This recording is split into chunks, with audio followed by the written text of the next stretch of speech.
జగన్మోహన్ రెడ్డి గారు చెప్పినట్టు దేశం మొత్తం ఆంధ్రప్రదేశ్ వైపే చూస్తుంది అని లండన్ వెళ్తూ ఐపాక్ అభినందన సభలో చెప్పిన మాట నిజమైంది.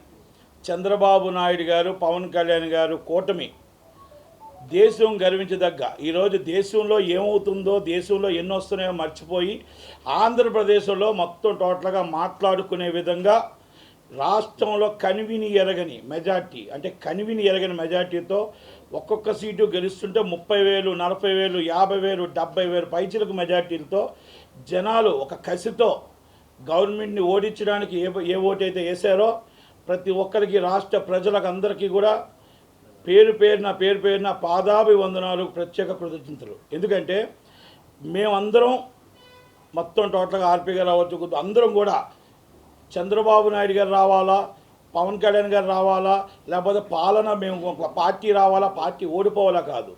రాష్ట్రంలో ఈరోజు అంధకార పాలన, రౌడీజం పాలన, ఒక సైకో పాలన పోవాలి. చంద్రబాబు గారు రాజధాని రావాలి, రాజధాని కట్టాలి. విశాఖపట్నం ఫైనాన్షియల్గా ఒక సినీ హబ్గా మొత్తం డెవలప్ అవ్వాలి. రాష్ట్రం మొత్తం టోటల్గా 5 సంవత్సరాలు అధోగతి పాలైపోయింది. పోలవరం మొత్తం టోటల్గా నాశనం అయిపోయింది అని దాని మీద చంద్రబాబు నాయుడు గారు ఏదైతే రావాలనుకున్నామో, కూటమి రావాలనుకున్నామో, ప్రజలు ఒక్కటి మాత్రం గుర్తుపెట్టుకో, దేశంలోనే కాదు ప్రపంచంలోనే ప్రజలు తిరగబడితే ఎవరు తట్టుకోలేరు. రాత్రి 1 గంట దాకా మేము ఆ రోజు చెప్పాం, తినడానిక తిప్పలనిక పిల్లలకు పాలు లేకపోయినా ఓటు వేసి మేము ఆ రాష్ట్రాన్ని మేము కాపాడుకుంటామని చెప్పి చంద్రబాబు నాయుడు గారు, పవన్ కళ్యాణ్ గారు కూటమిని గెలిపించడానికి ఆ రాత్రి అనక దేశం విడిచి దేశంకి వచ్చారు. అందరూ వచ్చి ఈరోజు బంపర్ మెజార్టీతో 165 పైచిలకు సీట్లు ఇచ్చారు. మేము ముందే ఆ రోజు అన్నాం, వేవు కొడితే మాత్రం 150 నుంచి 160 సీట్లు వస్తాయని కేకే సర్వే చెప్తే కేకే సర్వేని సమర్థించాం. Yes correct. ఆరా మస్తాన్ గారి సర్వే అమ్ముడుపోయింది. ఆరా మస్తాన్ గారు వైసీపీకి అమ్ముడుపోయాడు. 2 రోజుల ముందు ఆల్రెడీ జడ్పీటీసీ వైసీపీ వాళ్ళందరూ సన్మానం చేశారు, అది కూడా చెప్పడం జరిగింది. కానీ ఈరోజు ప్రజలు నిజం చేశారు. నిజం చేసి ఈరోజు మొత్తం ఏదైతే మొత్తం టోటల్గా ఉందో 165 సీట్లు గెలవడం.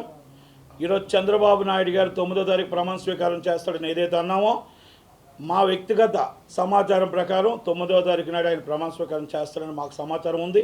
ఆయన ఏ నిర్ణయం తీసుకుంటారో, పవన్ కళ్యాణ్ గారు ఏ నిర్ణయం తీసుకుంటారో, ప్రజలు వాళ్ళకి ఇచ్చిన మ్యాండేటరీ 165 సీట్లు కూటమికి ఇచ్చారు. ఈరోజు మొత్తం రాష్ట్రం ఆంధ్రప్రదేశ్లో ఈరోజు మన రాజధాని మనకు పూర్తవుతుంది, పోలవరం పూర్తవుతుంది. విశాఖపట్నంలో ఏ మాట అయితే అన్నామో ఆ మాట ప్రకారం గవర్నమెంట్ స్టూడియోలు కానీ విశాఖపట్నం మొత్తం టోటల్గా ఇక్కడ బాగుండాలి, అక్కడ బాగుండాలి. ఇక్కడ సినీ కార్మికులు బతకాలి, అక్కడ సినీ కార్మికులు బతకాలి, అక్కడ ఎంప్లాయ్మెంట్ ఉండాలి అనే సినీ ఇండస్ట్రీ నుంచి మొత్తం ఎవరైతే కొంతమంది బయటికి రాపోవచ్చు, కొంతమంది లోపల సపోర్ట్ చేయొచ్చు, పవన్ కళ్యాణ్ గారు అవ్వచ్చు, ఎవరైనా అవ్వచ్చు. సినీ ఇండస్ట్రీకి కులమత భేదాలు ఉండవు. సినీ ఇండస్ట్రీకి ఏ కుటుంబం ఎవరు గెలిస్తే ఆ కుటుంబంతో మేము కలిసి ఉండి మా సినీ కుటుంబం బాగుండాలని కోరుకుంటాం. అలాంటి విషయాల్లో సినిమా మేము ముందుకు రావచ్చు, కొంతమంది మా వెనకాల ఉండొచ్చు, లేకపోతే కొంతమంది రాకపోవచ్చు. కానీ ఏ మాట చెప్పినా మా సినీ అభివృద్ధి కోసం చంద్రబాబు నాయుడు గారు, లోకేష్ గారు ఏ మాట అయితే ఇచ్చారో ఆ మాటకు వాళ్ళు కట్టుబడి ఉంటారు.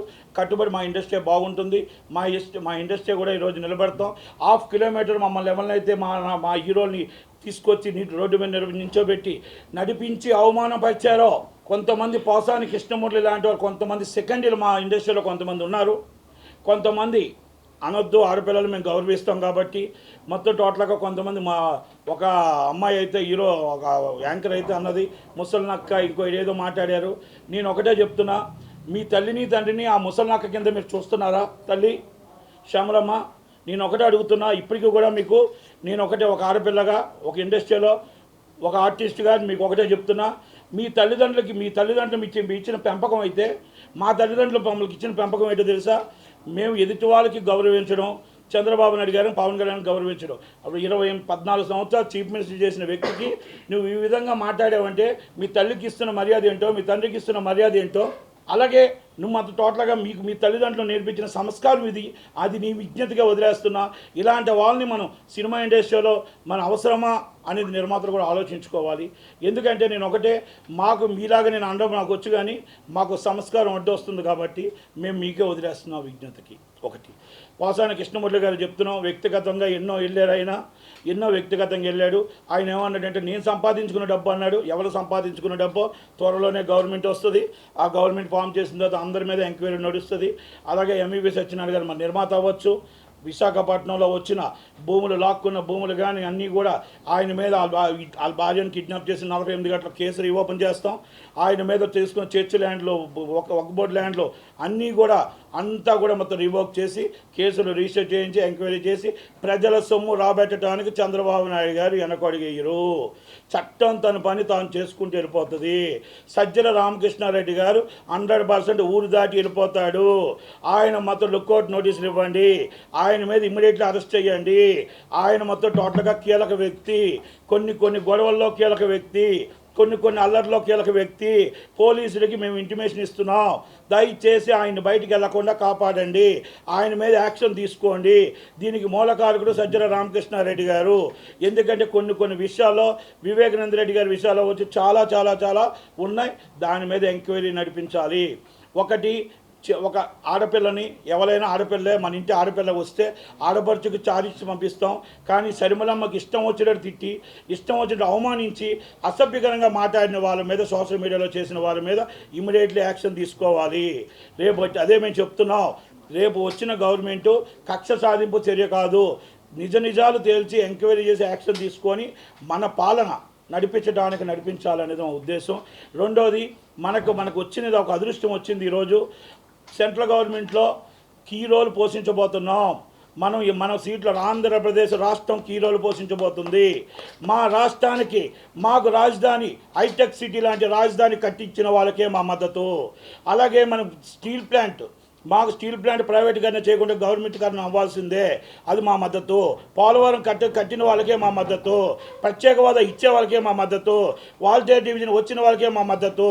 అది 100% మా ఆంధ్రప్రదేశ్లో చంద్రబాబు నాయుడు గారి నిర్ణయం. మా కీ రోల్ ఆయన పోషించబోతాడు.